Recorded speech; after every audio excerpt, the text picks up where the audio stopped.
Bonsoir tout le monde, bienvenue au Dimanche du Compte. Cette semaine, encore une fois, en virtuel. On vous retrouve encore ici sur le web via lepointdevente.com où vous pouvez vous procurer vos billets moitié prix puisque c'est la pandémie et qu'on vous offre des vidéos. Donc, on a fait notre bout de chemin.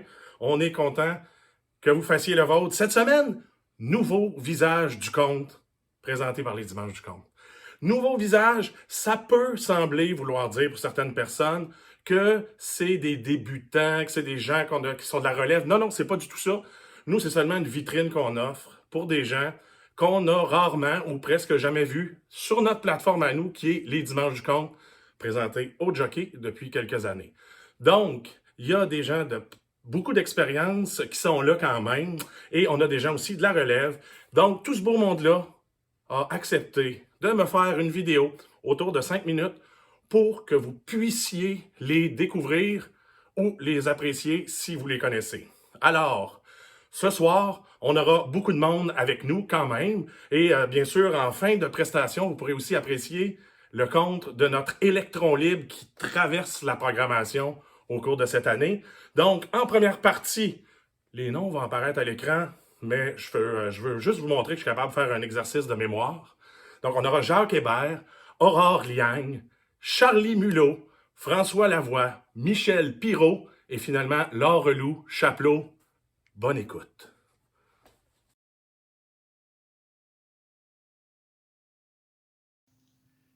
Salut tout le monde, Jacques Hébert, un petit Hébert du rang du Castor.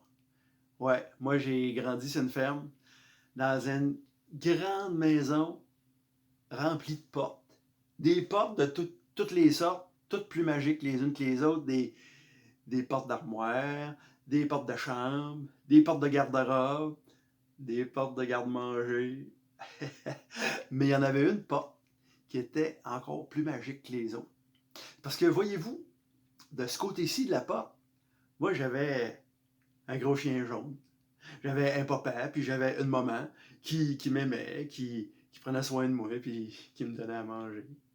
Mais de l'autre côté de la porte, j'avais en plus un grand-papa, puis une grand-maman qui, eux autres aussi, ils m'aimaient, eux autres aussi, ils prenaient soin de moi, puis eux autres aussi, ils me donnaient à manger. Et puis, j'étais pas vieux, là, que je savais comment faire pour la tourner, puis l'ouvrir la porte. Il se passait pas une journée sans que je le traverse, la Moses de porte. Puis mes grands-parents puis moi, on avait comme un petit rituel. Je rentrais, puis là, j'attendais. J'attendais.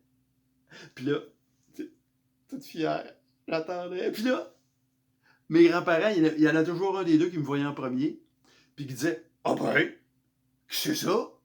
Joko la galette? Aussitôt, l'autre répondait Non, non, non, c'est pas Joko, ça. Regarde la face, il est bien que trop laid. Joko, il est plus beau que ça.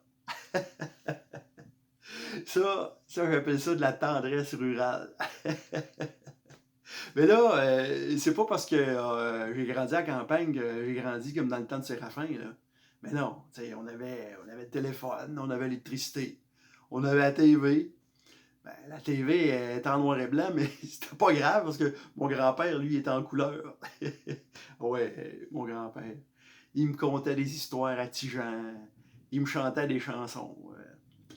J'ai de l'amour pour une brune de 20 ans. Oh, qu'elle est jolie, ma douce amie, je l'abandonne, je l'abandonne, j'en ai regret. Fait drôle à dire, mais j'ai comme découvert la tendresse puis l'amour des femmes en me berçant aux côtés de mon grand-père. Parlant des femmes, dans notre maison, on avait deux beaux spécimens de femmes. Ma petite maman, toute pimpante, avec ses petits cheveux courts, bouclés, châtains. Puis ma grand-mère, elle avait les cheveux tout blancs, tout blancs, tout blancs, puis longs, longs, longs, longs. Sauf que ça paraissait pas. Ça paraissait pas parce que ma grand-mère, elle se faisait un chignon. Ça, c'est comme, j'avais remarqué, c'est comme si elle se twistait les cheveux comme une brioche à la cannelle, puis elle se collait ça, elle se piquait ça avec des épingles, des bobs épines derrière la tête. Là. 2 fois dans toute ma vie, je pense que je l'ai vu, ma grand-mère, avec les cheveux lousses. Hey, la première fois, je me rappelle, je n'allais pas encore à l'école. Je m'étais levé un matin plus de bonne heure que d'habitude. Puis je l'avais aperçue dans sa partie de la maison. Elle était devant son lavabo, en train de faire sa toilette. Elle était en jupon blanc crème avec une petite bretelle puis une bande de dentelle un peu défraîchie au bas du jupon. Puis dans la lumière du matin, parce que son lavabo était devant une fenêtre, puis dans la lumière du matin, ma grand-mère, elle brossait ses longs cheveux. Tout blanc, tout blanc, tout blanc. Moi, j'ai pas dit un mot. Je m'approchais, puis je m'approchais tranquillement, puis là, je m'imaginais qu'elle allait me prendre dans ses bras, puis qu'on allait valser, grand-mère. Tout. Hey, là, elle m'a vu. Puis aussitôt qu'elle m'a vu, puis qu'elle a vu que moi, je l'avais vue, elle, en sous-vêtements, wouh! Elle est partie se cacher. Ouais, ça j'appelle ça de la pudeur rurale. Mais il y a une affaire, ma grand-mère, qu'elle n'était pas battable. Mais comme tout le monde, là, j'ai des souvenirs avec ma grand-mère, c'est des souvenirs en lien avec la bouffe. Mais là où elle n'était pas battable, ma grand-mère, c'était ses toasts. Oui, des toasts, là. Ma grand-mère avait le don de prendre la tranche de pain blanc la plus ordinaire puis d'en faire la toast la plus extraordinaire. Elle prenait des tranches de pain blanc là, avec le dessus arrondi puis la base carrée. Là. Ben, ma grand-mère, premièrement, elle répondait à toutes mes caprices, elle me mettait ce que je voulais sur mes toasts, puis envoie donc. Mais la magie arrivait, c'est qu'une fois que la toast était bien graissée, ma grand-mère, avec son couteau à beurre, avec ses petites mains de grand-mère, hein, elle découpait la partie du dessus pour faire une petite demi-lune qu'elle mettait à part. Puis là, elle tournait l'assiette pour que la toast ait la tête en bas. Puis là, même, ma grand-mère n'avait jamais fait de trigonométrie puis de géométrie, tout ça à l'école. Là. Mais elle t'enlignait un de ses beaux 45 degrés avec le restant de la toast pour faire 2 beaux triangles qu'elle venait placer juste au-dessus de la petite demi-lune. Puis c'est là que que ma toast devenait un petit bateau à voile.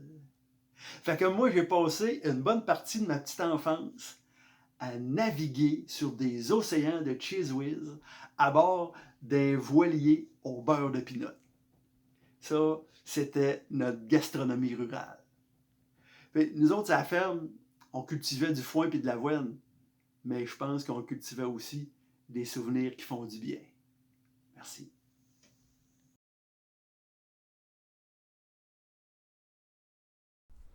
Plan parfait. Un jour, il fait tellement beau. Le ciel est bleu, avec quelques nuages qui se flottent dans les airs. 3 chevaux sont en train de s'amuser dans le champ. Un noir, un grand gourmand qui adore manger. Un blanc,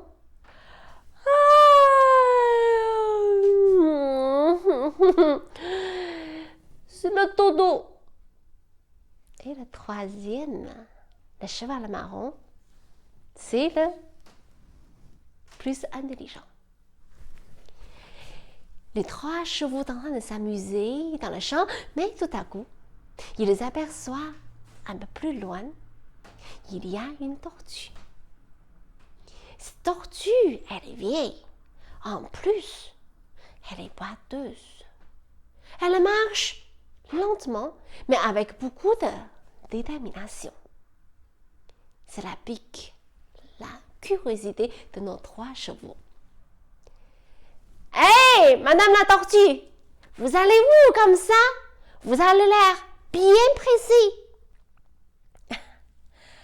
Allô? Oui, moi, je m'en vais chez le Bouddha.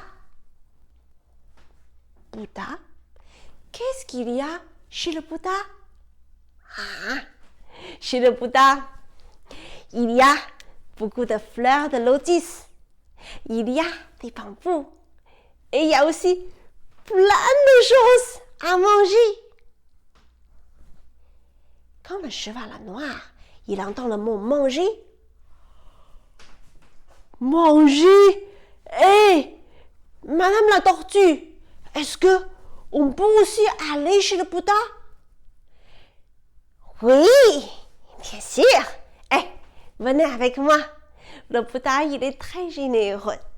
Il adore tout le monde venir manger chez lui.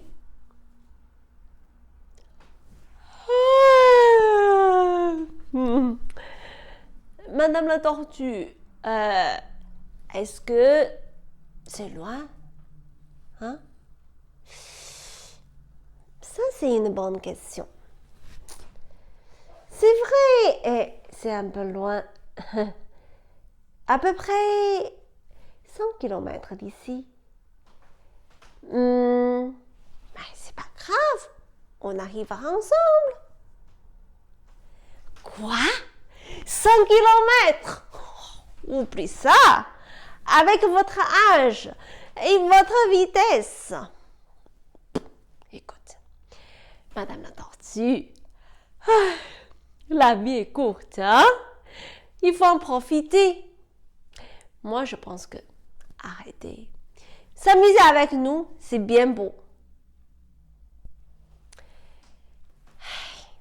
Toi, jeune homme, écoute.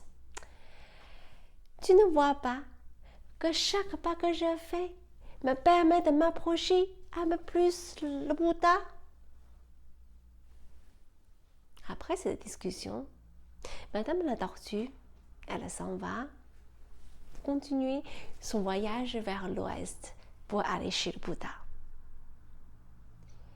Les 3 chevaux trouvent quand même c'est une bonne idée d'aller chez le Bouddha. Alors ils discutent pour trouver le plan parfait pour arriver. Alors tout d'abord, c'est le cheval noir, le gourmand, présente son plan. Mes amis, moi je pense, il faut aller à l'est. Moi je connais à l'est, il y a une belle prairie. Et là on va bien manger. Et quand on aura bien mangé, on aura la force pour aller à l'ouest. Mais le cheval blanc, lui, il n'est pas d'accord. Moi, je pense il va aller dans le sud. Dans le sud, il fait chaud. On peut se bronzer, relaxer, bien dormir. Après, on aura la force. C'est ça, le plan parfait. Pour le cheval marron, lui, il écoute les deux qui font leur discours de meilleur plan. Il ne dit rien. Il réfléchit. Vous deux. Un ne pense qu'à manger. L'autre ne pense qu'à dormir.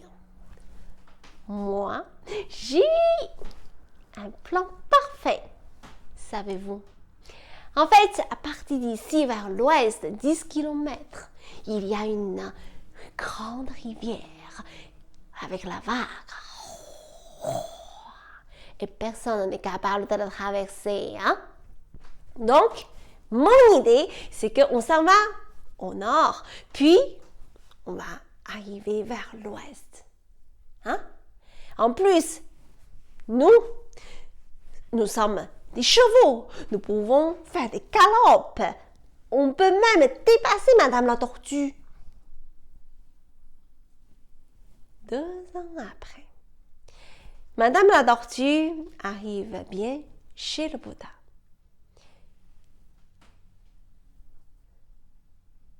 Mais elle ne voit pas les chevaux. Où se trouvent les chevaux? Parce qu'ils sont encore dans le même endroit. Ils sont en train de discuter quel est le plan parfait pour partir chez le Bouddha. Et vous, les amis, la prochaine fois, si vous rencontrez un défi, qu'est-ce que vous allez faire? Est-ce que vous allez passer votre temps étudier pour trouver le plan parfait? Après, vous passez à l'action? Ou bien, vous faites un plan ou vous allez vous ajuster au cours de votre voyage. Plan A, plan B, c'est à vous de décider.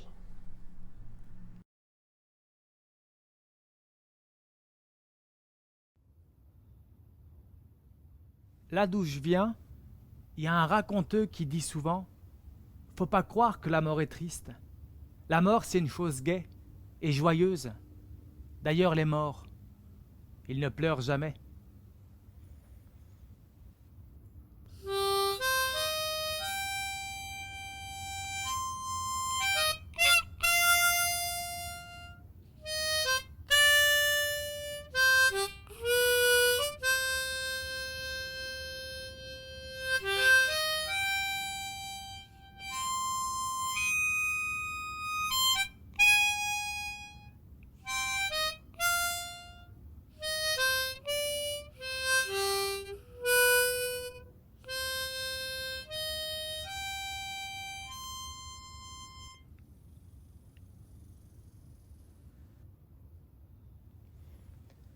Dans la campagne de ma Picardie natale, dans le nord de la France, vivait il y a très longtemps un homme pas banal, au pouvoir pas banal.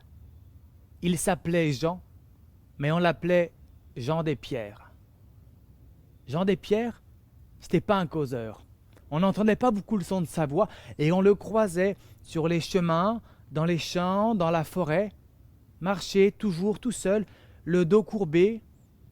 Il faisait des choses bizarres, Jean des Pierres. Il n'était pas rare qu'on le voit s'arrêter, ramasser une roche, la porter à son oreille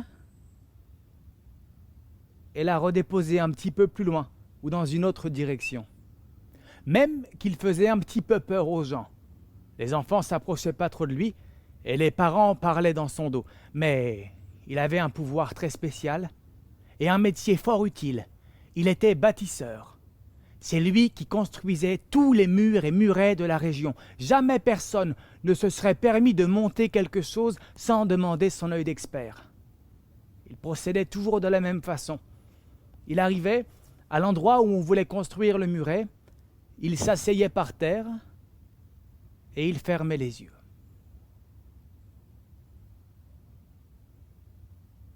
C'était long. Très long. Des fois, il tournait la tête dans un sens ou dans l'autre, en fonction du sens du vent. Et puis, il se relevait et il savait exactement dans quelle direction faire le mur, avec quelle pierre allait où. Il savait tout pour que le mur ne tombe jamais. Et jamais les murs de Jean des Pierres ne tombaient. Le vent pouvait souffler, les ruisseaux déborder, les rivières couler. Le temps passait, mais les murs tenaient toujours. Le temps n'avait pas d'emprise sur les murs de Jean, mais il en avait sur Jean lui-même. Oui, lui qui était déjà si vieux, continuait de vieillir. Il ne sortait presque plus et n'acceptait que quelques contrats, les jours de tempête. Dans le village, ça parlait fort. Hein. On disait « Ce sont des caprices de vieillard. Il est en train de perdre la tête. » Mais Jean des Pierres ne perdait pas la tête, non. Il perdait l'ouïe. Il n'entendait presque plus rien. Avant, il entendait la plus petite des brises, le plus petit des murmures de chaque caillou. Les pierres lui racontaient des histoires et lui faisaient ses demandes. Maintenant, il fallait un vent violent, un vent fort qui porte les mots jusqu'à ses oreilles. Et il s'en rendait bien compte. Il savait que sa fin était proche. Un soir, après avoir travaillé toute la journée dans la tempête pour construire un mur, il tournait dans son lit. La fatigue physique n'y faisait rien. Il n'arrivait pas à s'endormir. Au beau milieu de la nuit, il se réveille. En nage, il l'entend. Elle l'appelle. Il sait exactement ce qui est en train de se passer. Alors il se lève, il met son gros manteau sur lui et il part dans la campagne. Il marche. Elle est en train de l'appeler. Il ne doit pas perdre un instant. Il marche à travers champs, il marche à travers bois. Et il arrive au mur qu'il a construit plus tôt dans la journée. Elle est là. Il l'avait bien senti ce matin que ça n'était pas la bonne place. Il avait eu ce sentiment, mais il n'avait pas bien entendu, il ne s'était pas écouté. Alors Jean Despierres a tendu ses deux mains et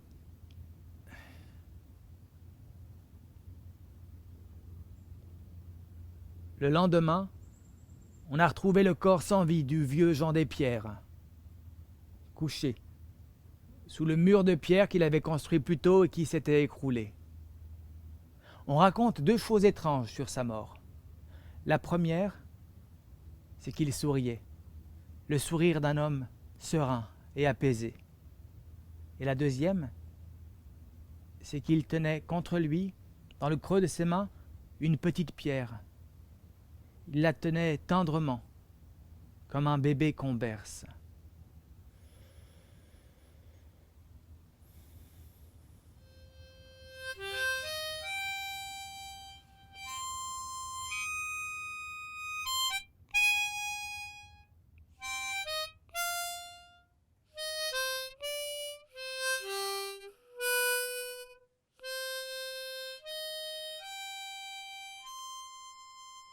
Merci au Dimanche du Conte.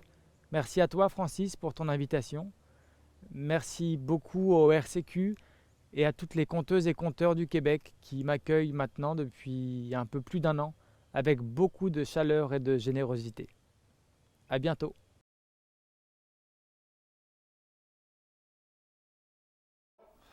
Mon histoire, elle commence comme ça. Une fille, Mélissa, une jeune fille célibataire qui cherche quelqu'un. Fait que, comme tout le monde, elle va sur les réseaux sociaux, puis swipe à gauche, swipe à droite, swipe à gauche, swipe à droite, puis à un moment donné, un match. Ah, une date au café proche de chez eux, tu sais, puis 2 dates, 3 dates, 4 dates, puis Colin de bin. À un moment donné, ils finissent par sortir ensemble. Elle a rencontré un bon gars, Charles. Charles, un gars, là. Il aime les chars, il écoute le sport à la télé, puis il va même chez Canadian Tire, checker s'il y a des outils en spécial une fois de temps en temps. Il travaille dans une boîte d'informatique.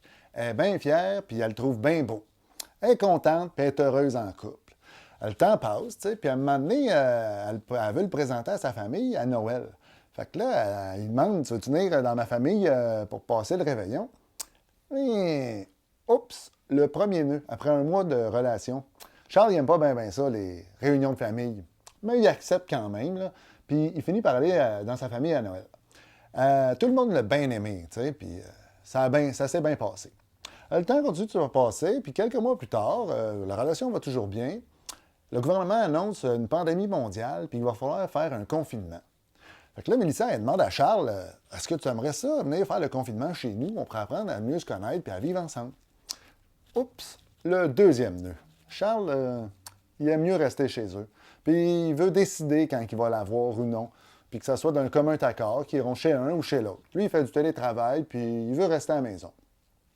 D'accord, Mélissa accepte, puis le temps passe encore. Puis un mois plus tard, elle décide d'aller au chalet familial. Bien, faire le confinement dans le bois un peu, puis ça va bien aller. Fait que, elle invite Charles, venir passer le week-end avec elle. Elle partait le vendredi. Puis lui, vu qu'il travaille, ben, il viendrait juste le samedi pour le souper. Fait qu'à l'heure du souper, Charles, il avait amené une bonne bouteille de vin, puis elle avait cuisiné des pâtes là, à l'italienne. Après le souper, ils se sont installés devant la TV pour écouter un film. Charles, il commence à être un peu entreprenant, là, pour... on sait bien quoi. Et puis, Mélissa, elle n'avait pas vraiment le goût. Elle n'avait pas la tête à ça. Fait qu'elle a pris toute sa politesse, ses gants blancs, là, puis il a comme dit, ben pas ce soir. On peut-tu faire ça un autre soir à la place? OK. Fait que Charles, lui, oups, un troisième nœud. Il s'est senti pas mal offusqué. Ça l'a fâché. Puis il a décidé de s'en retourner. Elle a bien voulu essayer de s'excuser puis de le convaincre de rester. Mais il était trop tard. Charles, il est parti. Ben, elle se sentait vraiment mal. Là, puis elle ne savait pas trop comment réagir avec ça. Mais qu'est-ce que tu veux? Quand même, elle a fini son film puis elle est allée se coucher. Pas longtemps après, quelque chose qui la réveille. Il y a comme un bruit dehors. Oups, c'est Charles qui revient. Elle regarde par la fenêtre. Pas de lumière, pas d'auto. Bah, c'est pas trop. Le bruit est plus fort, puis elle entend que ça joue après la porte d'entrée. Elle pogne la chienne, elle s'embarre dans la chambre. Puis elle prend son téléphone, puis elle appelle le 911. Là, le 911, il dit, ben, on va vous envoyer une patrouille d'ici une demi-heure. Ils vont cogner 2 fois 3 coups. Ça va être le code. D'accord. Puis là, pendant ce temps-là, elle entend qu'il se passe de quoi en bas. Les lumières ne sont pas allumées, puis ça brasse. Elle se dit, peut-être le monde sont en train de vider la place, elle ne sait pas trop c'est quoi. Puis à un moment donné, elle voit les lumières de police qui arrivent après 10 minutes. Elle est assez contente. La police rentre en trompe dans la maison, puis elle fait une arrestation. Il y a eu une intercation au premier étage. Fait qu'à un moment donné, elle entend à la porte de la chambre, toc, toc, toc, toc, toc, toc. Elle ouvre la porte, puis c'était une policière qui était là. Il avait déjà amené le suspect dans un des véhicules. Elle dit, il y a quelqu'un qui est entré chez vous, puis il avait vraiment l'intention de nuire à votre vie. Il y avait une bâche, il y avait des outils pour découper un corps. Vous avez bien fait de nous appeler. Là, Mélissa était sous le choc, elle ne savait pas trop. Fait que là, la policière restait avec elle un petit peu, puis elle lui a dit, vous ne devriez pas rester tout seul si vous avez quelqu'un, puis venez nous voir au poste demain pour vous donner votre déposition. Puis la police est partie. Mélissa a dit, ben, je vais essayer de rappeler Charles, peut-être qu'il pourrait venir, tu sais, vu qu'est-ce qui est arrivé. Fait que, elle compose le numéro de Charles, puis là, elle l'entend. Elle regarde dans la cuisine, puis il y avait le téléphone à Charles qui était là. C'est là qu'elle a compris que Charles y était revenu. Puis que la personne qui était revenue, c'était lui, puis il était venu avec l'intention de la découper en morceaux. Bien, imaginez-vous que Charles, lui, il a été accusé de meurtre avec intention de meurtre avec préméditation. Puis Mélissa, aujourd'hui, ben, est tout seul. Elle est tout seul pour un méchant bout. La morale de cette histoire-là, c'est que on ne sait jamais, puis on ne connaît jamais vraiment les gens qu'on pense connaître. Merci.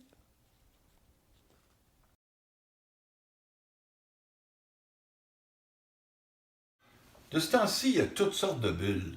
Il y a la bulle classe, la bulle famille, la bulle sport, la bulle bar. Mais pour ce qui est de vraies bulles, soufflez par ici. Par un matin de bonheur sans nuage, Fanny est née bulle, comme d'autres naissent poires, chaussettes ou ptérodactyles. Depuis qu'une fillette aux joues gonflées l'avait mise au monde, elle n'avait cessé de grimper les échelons de la société. Elle avançait fièrement dans la brise matinale, forte de sa conviction d'être la plus grande, la plus belle de la petite tribu issue d'un simple souffle d'enfant. Elle épousait les caprices du vent. Ou plutôt, elle s'imaginait que c'est ce dernier qui se pliait à ses quatre volontés. Monter au-dessus de la clôture, contourner les branches, se poser sur l'aile d'un papillon et narguer les autres membres de sa famille qui, en file indienne, peinaient à la suivre. Ils la perdirent bientôt de vue. Max, le Benjamin, guère plus gros qu'un pois chiche, prit la parole. Je crois qu'on devrait aller par là, dit-il, en roulant un peu vers la gauche. Mais non, c'est un sens interdit, objecta un cadet. Raison de plus, intervint sa jumelle. Tu connais pas notre sœur, renchérit une troisième. Bon, ben, on y va, entonnèrent-ils en chœur, avant d'emboîter à la queue leu le pas à Max. La vie nous réserve parfois des surprises. Voilà que le vent eut une de ces imprévisibles sautes d'humeur qui l'ont rendu célèbre et dispersa tout ce beau monde. Max se retrouva seul, sans trop savoir où il était, où il allait. Mais sa dérive ne dura pas longtemps. Avez-vous déjà entendu une bulle crier pour sa survie? Coincé entre la pointe des crocs d'un énorme monstre, l'intrépide sphère savonneuse se débattait de toutes ses forces. N'importe qui, en sa position, aurait senti sa dernière heure arriver, claquant sous la langue, craquant sous la dent. Pas Max. Tandis qu'il se tortillait comme un diable dans l'eau bénite, il aperçut droit devant son aîné, à un jet de pierre du museau qui l'avait attaqué. Il se libéra, s'éleva hors de portée de la mâchoire du chien de garde. Gonflé de rage, de courage, ses éraflures luisant comme peinture de guerre sous les rayons du soleil, il se dirigea tout droit vers l'endroit où se retrouvait Fanny. En bien étrange posture, décidément. Imaginez la colonne vertébrale d'un fantôme à moitié oublié. 3 bulles figées, suspendues au-dessus de la tête d'un humain, sorties directement de sa casquette. Fanny trônait au milieu. Il appela « Fanny! Hé, Fanny! » Elle ne répondit pas, prisonnière d'un monde de silence. Il voulut l'approcher, mais le vent, comme il avait empêché les autres, mit toutes ses couleuvres en travers du chemin. Fanny, elle, ne broncha pas. Elle pensait à ce que pensait l'humain sous sa casquette.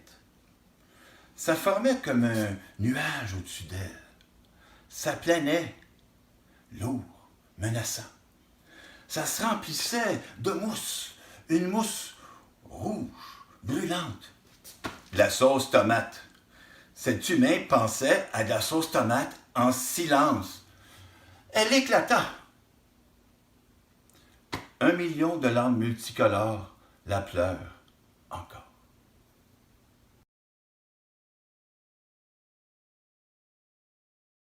Moi, j'habite dans le vieux Terrebonne. Puis je vous dis qu'on en a de la belle histoire dans mon coin. Un des gros drames qui s'est passé, c'est un feu. Le 1er décembre 1922, il y a eu un gros feu qui a rasé le 1/3 du village. Les pompiers de Terrebonne ont bien essayé d'éteindre le feu, mais il n'y avait rien sur leur bord. Ça fait que le maire Labelle a fait appel aux pompiers de Montréal puis de Trois-Rivières pour venir aider. Puis l'histoire raconte que ce serait eux qui auraient réussi à maîtriser l'incendie. J'y ai cru pendant longtemps. Je travaille à la bibliothèque pour l'heure du conte de temps en temps, puis un jour, j'ai trouvé un vieux livre qui traînait en arrière d'un rayon. Je l'ai pris, puis il n'y avait pas de code, rien, juste de la poussière. Ben, je le garde, que je me dis. Puis quand j'ai ouvert ce livre-là, j'ai appris une toute autre version de qui c'est qui a éteint le feu de 22. Puis c'est ça que je veux vous conter à soir. Mais pour ça, il faut reculer dans le temps. Quand Terrebonne était une grande forêt, puis que les animaux, il n'y avait pas de queue. Il y avait de la mouche puis du maringouin à Terrebonne. Dans ce temps-là, c'était effrayant. Et les animaux, ils n'arrivaient même pas à travailler. Et ils se faisaient tellement piquer qu'ils étaient tous boursouflés en dessous de leur fourrure. Un jour est passée par là une sorcière qui, elle, passait de forêt en forêt pour distribuer, devinez quoi, des queues. Elle a installé ça sur une souche tombée là, nature. Il y en avait de toutes sortes. Des longues, des grosses, des touffues, des pendantes, des rousses, des tire-bouchonnées. Hey, les animaux étaient tellement contents, ils allaient pouvoir enfin chasser les moustiques. Le castor est arrivé le premier, puis il s'est choisi une longue queue souple et poilue à souhait. Ensuite, le renard, lui, s'est choisi une belle queue blanche, toute blanche. Ça me semble blanc, c'est salissant, non? En tout cas. Puis ainsi de suite, les animaux sont venus choisir une queue. Et c'est depuis ce temps-là que les animaux ont des queues à Terrebonne. Le 1er décembre 1922, les animaux, ils ont eu peur, eux autres aussi. Puis ils ont remonté la côte, comme les humains, sauf un, le castor. Quand il a vu ça, il est sorti de la rivière des Mille-Îles, puis avec sa queue tout mouillée, il a commencé à taper sur les flammes. Tss, tss, tss. Pendant que les pompiers de Trois-Rivières prenaient une ponce de gin au restaurant de Bonaventure-Brière, parce qu'il avait promis du gin à tous les pompiers s'il arrosait plus dessus son bord que du bord du voisin. Le castor, lui, il continuait. Tss, tss, tss. Jusqu'à temps qu'il réussisse à éteindre l'incendie. C'était au petit matin, La neige commençait à tomber. On a vu le renard errer à la recherche d'une poule grillée. Les habitants se sont rassemblés dans le bas de la côte pour constater les dégâts. Chaque maison était un tas de cendres. Puis la queue du castor, à cette heure, y avez-vous pensé? C'est là que la sorcière est arrivée dans un nuage de boucan noir pour proposer au castor de lui redonner sa grande queue ô combien poilue. Ou bien de garder sa petite queue puis de devenir une légende. Après réflexion, le castor a choisi sa petite queue plate et légendaire. Mais pauvre lui, qui s'en souvient aujourd'hui à part moi, hein? Une chance, j'ai la preuve que les habitants en 1923, lors de la reconstruction, eux autres, ils s'en souvenaient. Parce que quand ils ont reconstruit la ferronnerie Salomon-Jacques, coin Sainte-Marie, puis Saint-Pierre, où ce qu'il y a le McTavish aujourd'hui, ils ont installé un beau castor sculpté dans pierre en haut de l'édifice, en l'honneur de ce castor-là. Si tu ne me crois pas, là, ben tu viendras après le confinement. Il est là, le castor. Puis ceux qui se demandent pourquoi c'est faire que les renards ont la queue rousse aujourd'hui, ben c'est parce qu'il a trop erré la queue au-dessus de la braise en essayant de trouver une poule. Merci au Dimanche du Conte. Merci pour votre écoute. À la prochaine! Merci beaucoup à nos 6 conteuses et conteurs pour ce magnifique voyage, chacun et chacune dans leur univers. Donc, vous savez comment c'est, la tradition de jockey, on prend toujours une pause. Hein? Donc, j'ai décidé qu'on poursuit cette tradition aujourd'hui. Alors, on va s'arrêter quelques minutes. Pas long la pause cette fois, je vous le promets. On a ce problème-là, des fois, au Dimanche Conte, les pauses sont trop longues. Cette fois-ci, je vous promets, on va être disciplinés. Alors, on se retrouve toutes à votre bar respectif, là, chacun chez vous, pour une consommation. Alors, moi-même, je me dirige vers le bar. Alors, Arnaud, pour moi, ça va être une pinte de rousse. À tantôt.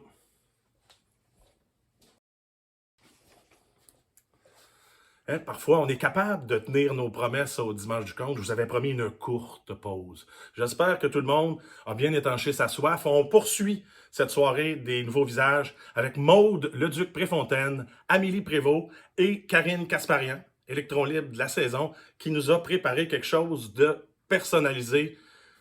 Bonne écoute.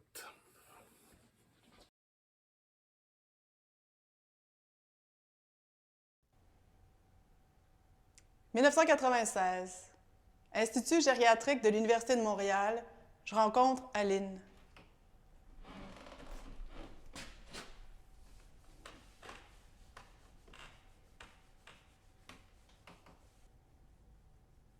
C'est parce que ses proches ne pouvaient pas la voir comme ça que je me suis retrouvée là-bas 4 jours par semaine.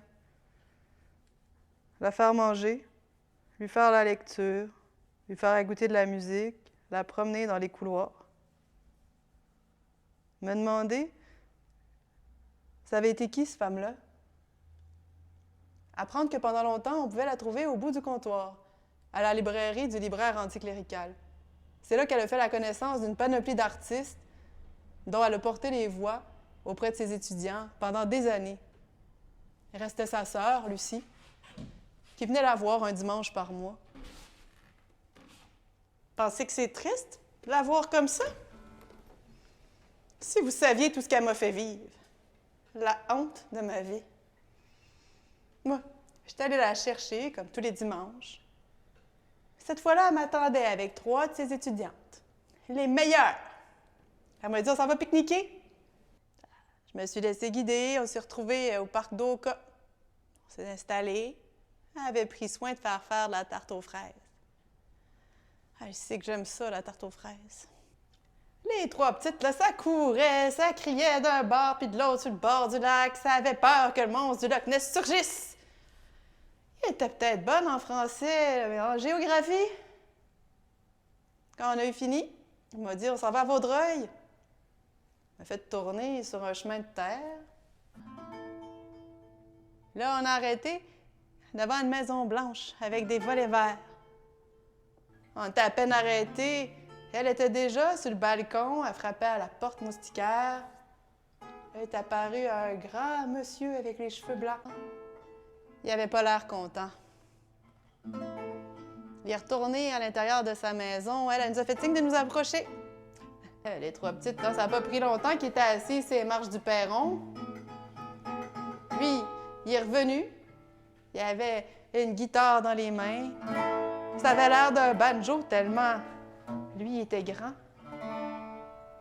Votre maîtresse m'a dit que vous étiez pas mal bonne. J'ai accepté de vous chanter chacune une chanson pour vous féliciter.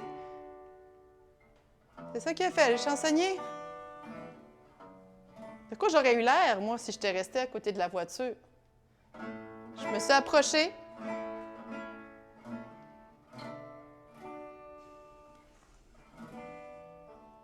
Quand il a eu fini, elle a même eu le culot d'en demander une de plus pour elle. Quand il nous a vus partir, il a eu l'air soulagé. Dans la voiture, on n'a pas dit un mot. Quand les trois petites sont sorties, qui ont monté les marches du couvent, avant qu'elle sorte de la voiture, Aline, moi, j'y ai dit, « Tu m'organiseras plus jamais comme ça, toi! »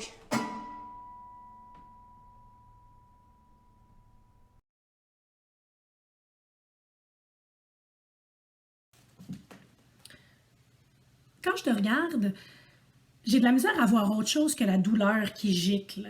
Mais heureusement, j'ai fait le cours de premiers soins, alors je me précipite, un linge propre à la main, en criant « Pression, élévation, repos !» Et tu fais ce que je te dis, à la fois les yeux pleins d'eau et l'air ahuri, dépassé par mon enthousiasme de premier répondant. Tu presses mollement mon bandage de fortune sur la brèche pour empêcher ton âme de se vider, puis tu me dis « T'es bien fine à mais tu comprends pas. » Ben non, je comprends pas. Je n'aurai jamais les trous que t'as dans la carcasse, ce sont les tiens. Ils viennent d'où tu viens. Ils viennent des eaux troubles de l'enfance qui t'ont rouillé jusqu'à la moelle, jusqu'à l'absence. Je ne serai jamais dans ta peau de chagrin, chaque jour trop petite pour vous contenir ta peine et toi. Ta peau trop petite pour couvrir ta chair à vif, je ne l'aurai jamais. Sauf si tu l'enlèves, la poses entre mes mains, et me laisse trouver le fil pour suturer ton écorchure et te faire une couverture pour supporter le froid qu'il fait quand tu meurs à petit feu. Je suis là et je reste. Et je sais que je suis insupportable avec mes remèdes de grand-mère, que je n'ai ni super pouvoir pour péter la gueule de tes démons, ni diplôme en gestion de la douleur, mais je n'ai pas peur des débordements. Les grandes choses m'émeuvent toujours et ta souffrance, elle est immense. Alors, crois que je fais de mon mieux quand je te sors ma trousse de secouriste et prends-la, mon empathie tout croche, pour patcher tes plaies. Applique mes conseils comme des plasters trop petits sur tes bobos géants. Mes concrétudes du dimanche pour éviter les vertiges de l'abstrait, prends-les et essaie de sangler tes poignets pour arrêter de pisser le sang. Ça sert à rien de te noyer dans tes sanglots alors que je suis là à te tendre mon épaule pour que tu viennes t'y sécher. Ben non, je comprends pas. Mais j'essaye. Parce que j'ai peur pour toi et je veux pas te le dire pour ne pas jeter d'ombre sur ton ombre. J'essaye parce que, de toute façon, tu seras jamais dans le club de ceux qui meurent à 27 ans. T'as passé l'âge depuis longtemps. J'essaye parce que, en prenant soin de toi, je voudrais sauver l'espoir que ça finisse bien des fois pour quelqu'un. Ça ne peut pas toujours finir mal pour les gens graves et superbes comme toi. J'essaye parce que, comme on me l'a appris dans les cours de premiers soins, il vaut mieux une manœuvre de réanimation mal faite que pas de manœuvre du tout.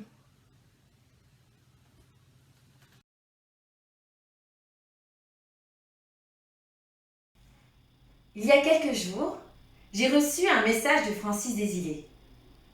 Dis donc, Karine, il serait temps que tu nous envoies ton compte des nouveaux visages parce qu'on va bientôt faire le montage.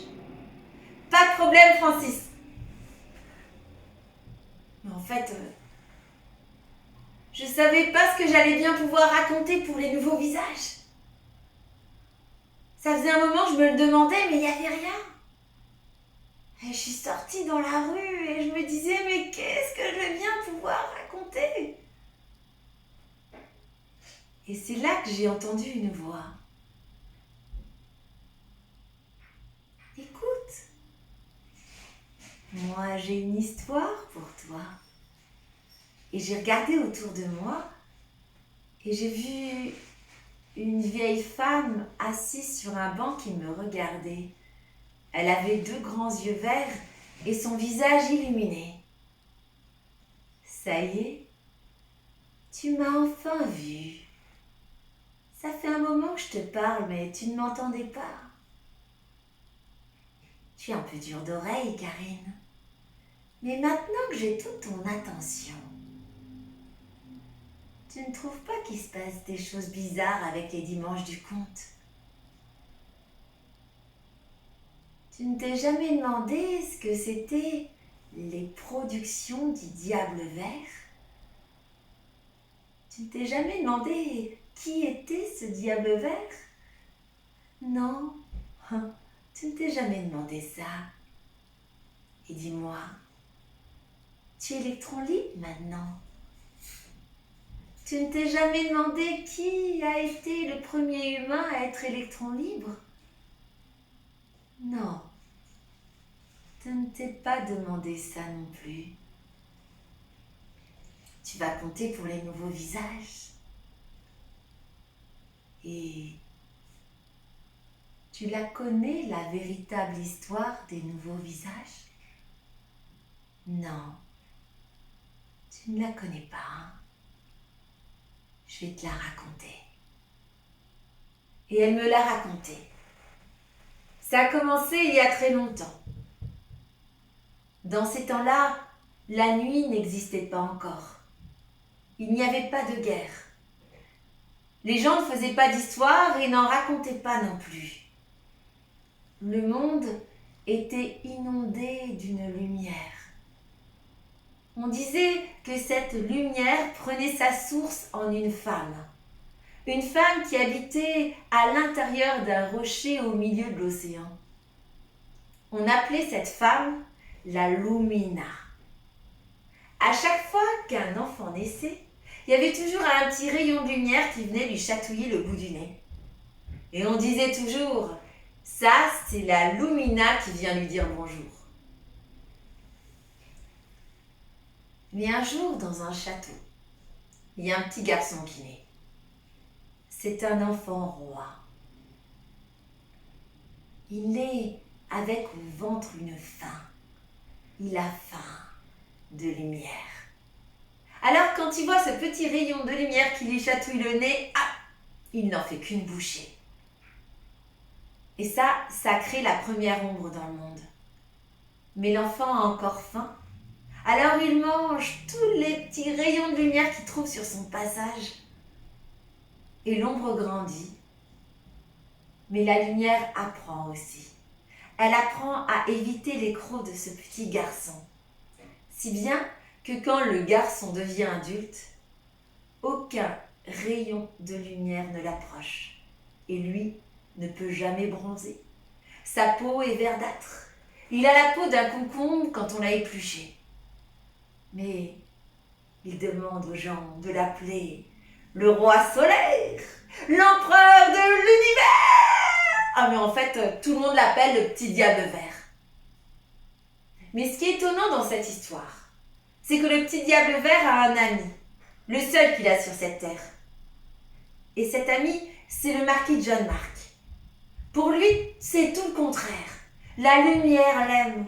Elle le suit partout où il va. Si bien qu'à chaque fois qu'il va quelque part, on a l'impression qu'il a toujours des projecteurs sur le visage. C'est sûrement pour ça qu'on l'appelle John Mark Messi. Un jour, un cavalier arrive chez John Mark. C'est un messager du petit diable vert. Son ami a des ennuis.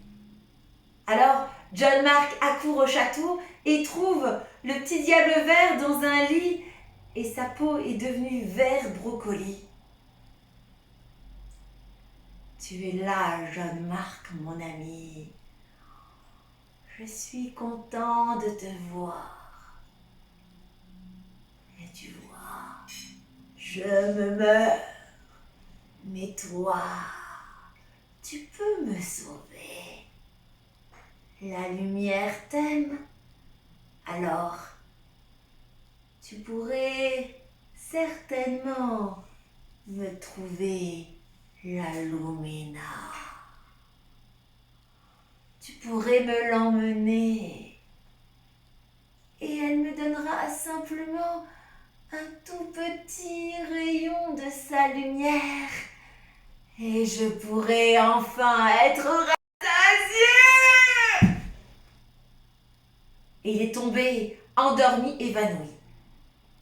Quand un ami nous appelle à son chevet et tombe dans les pommes 2 secondes plus tard, on est obligé d'exécuter ce qu'il vient nous demander. Alors, John Mark est parti à la recherche de la Lumina. Mais il ne savait pas où aller. Jusqu'au jour où il a rencontré André le Malin, le Merlin l'Enchanteur, le grand inventeur, celui qui a les idées qui marchent à 140 km/h. John Mark, pour trouver la Lumina, il faut que tu reconnaisses le rocher dans lequel elle vit. Ce rocher-là a la forme d'un cavalier sur un cheval. On appelle ce rocher le jockey. Quand tu l'auras trouvé, tu verras sur le flanc du cheval une porte. Tu rentreras à l'intérieur. Et là, tu verras un puits. Dans ce puits coule l'eau de vie. Attention, John Mark. Il ne faudra pas que tu boives l'eau de vie. Ça, on la boira ensemble plus tard. Mais vide le puits. Mets l'eau de vie dans des tonneaux, mets les tonneaux dans un bateau. Et quand le puits sera complètement asséché, tu descendras des escaliers. Et tout au fond du puits, il y aura une grotte. Et c'est là que tu la verras, la Lumina. Et si elle veut t'accompagner, elle t'accompagnera. Allez, bonne route mon ami. Et sache aussi que j'ai tout organisé pour toi. Tu vas rencontrer sur ton chemin toutes les personnes que tu dois rencontrer. Et elles t'aideront. On se revoit bientôt. John Mark est parti, sans savoir où aller. Il était perdu. Et un jour, il s'est retrouvé perdu dans une forêt enchantée. Une forêt enchantée, ça chante. Alors, il a suivi le chant. Et c'est là qu'il l'a rencontrée. Claudette, la bienheureuse. John Mark, je t'attendais. Si tu es perdu, c'est que tu n'as pas trouvé ta voie. Tais-toi, arrête de parler et chante. Chante du soir au matin, du matin jusqu'au soir. Il ne fait rien d'autre que chanter et tu te retrouveras ton chemin. Et c'est comme ça que John Mark est parti de la forêt enchantée en chantant. À chaque pas, il chantait. Jusqu'au moment où sa voix s'est mise à dérailler et elle est devenue rocailleuse. Et ce n'est qu'arrivé au sommet d'une montagne, sur un grand rocher, qu'il a enfin trouvé sa voix. Et sa voix se mettait à rocker. Et ça a été la naissance du rock'n'roll. À ce moment-là, au loin, John Mark voit un homme sur un bateau. Alors il court. Et c'est là qu'il rencontre le pirate Francesco des îles, qui naviguait sur son bateau l'alambic entre 2 îles, l'île de Montréal et l'île de Boucherville. Et ça fait longtemps qu'il avait envie de faire un autre voyage.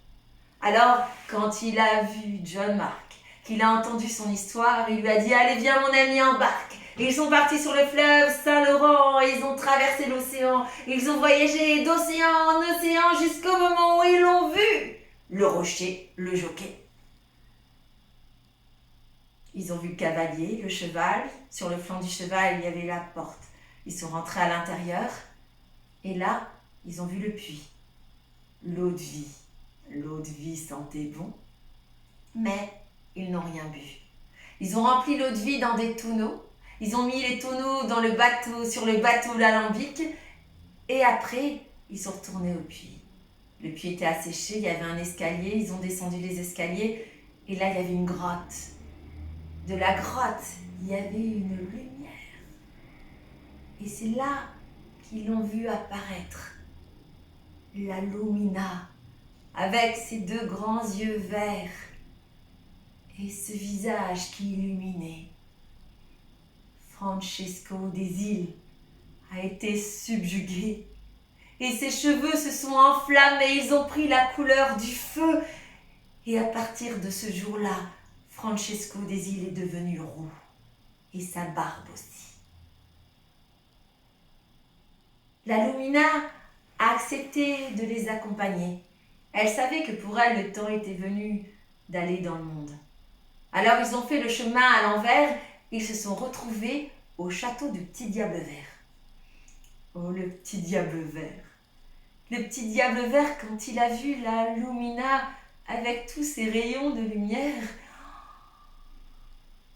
il a commencé à croquer un des rayons. Mais il n'a pas réussi. Le rayon s'est éteint et une partie du visage de la Lumina s'est éteinte.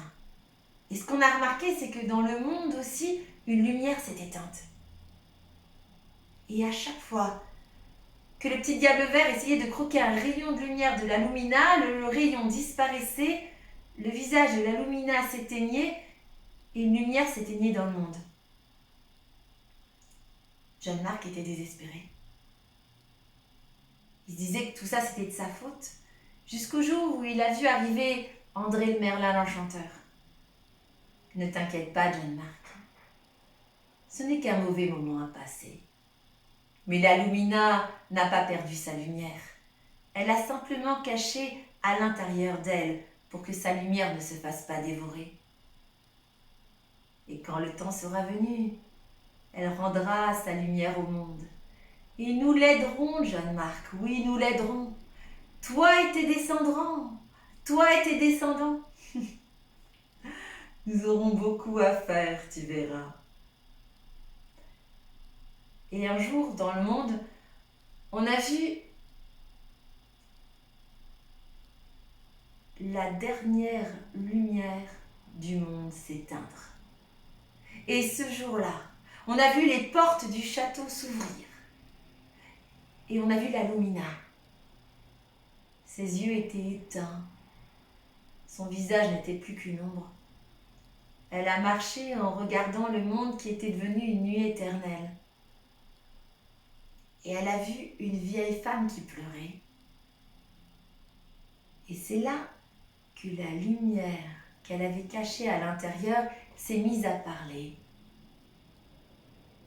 Elle a raconté une histoire. Et le visage de la vieille femme s'illuminait.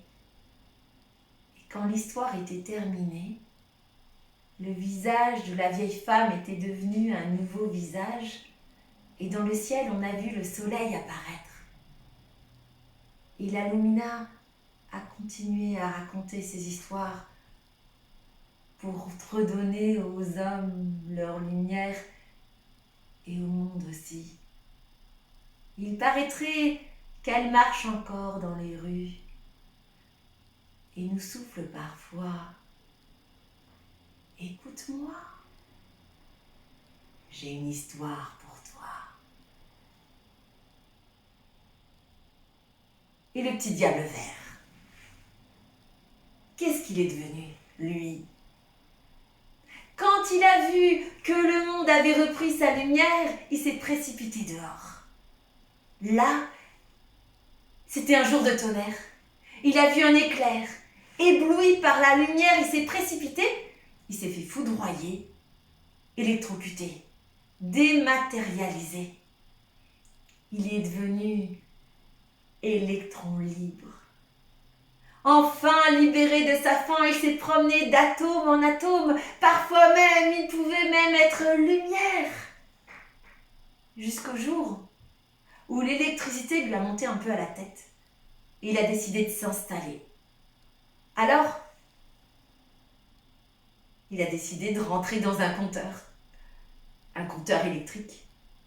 Il est resté bloqué à l'intérieur. Mais moi, de toute cette histoire, il y a quand même quelque chose que je me demande. Elle est passée où toute cette eau de vie qui était dans les tonneaux? Il paraîtrait que John Mark, André et Francesco l'ont cachée quelque part. Mais ce qu'il y a de plus étonnant, c'est qu'un jour, un descendant d'André le Merlin a rencontré un descendant de John Mark Messi et qu'ils ont fondé comme par hasard ensemble les productions du Diable Vert. Et quelque temps plus tard, un descendant de Francesco Desi les a rejoints. Et ce qu'il y a encore plus de bizarre, c'est que si vous allez au Dimanche du Conte, au Jockey, souvent, vous allez voir le descendant de John Mark claquer des doigts. Et à ce moment-là, des dizaines et des dizaines et des dizaines et des dizaines et des dizaines de shooters d'eau de vie apparaissent sur le bar. Si vous trouvez pas ça bizarre, ça? Quelle belle soirée au Nouveau Visage cette année. Malgré tout ce qui se passe, on a réussi à vous présenter ça. Merci aux conteuses et aux conteurs de nous avoir transportés dans leur univers. Merci à vous, à tous et à toutes, d'avoir été là ce soir. La semaine prochaine, au Dimanche du Conte, on accueille Achille Grimaud. Donc, c'est la Bretagne à l'honneur, avec encore une fois un beau concept qui va s'adapter à cette plateforme-là. Je vous en dis pas plus, mais je vous dis que ça va vraiment valoir la peine d'être là. Merci beaucoup à tous et à toutes. Puis, merci surtout à notre électron libre qui nous a fait un beau voyage dans l'univers pour nous présenter la genèse des Dimanches du Conte et m'a rappelé qu'il y a des choses qu'on peut faire. Hein? Donc, je ne l'ai pas fait souvent, moi, au jockey, mais j'ai comme le goût là, de me lâcher lousse, de me laisser aller, de dire « OK, je le fais. 10 shooters à toutes les premières personnes qui se présentent au bar, ici où je suis. 10 shooters gratuits. Arnaud, tu nous prépares ça? Arnaud, oui? Oh, quelle efficacité! J'en prends un. Et voilà. Merci. Santé tout le monde. Bonne soirée.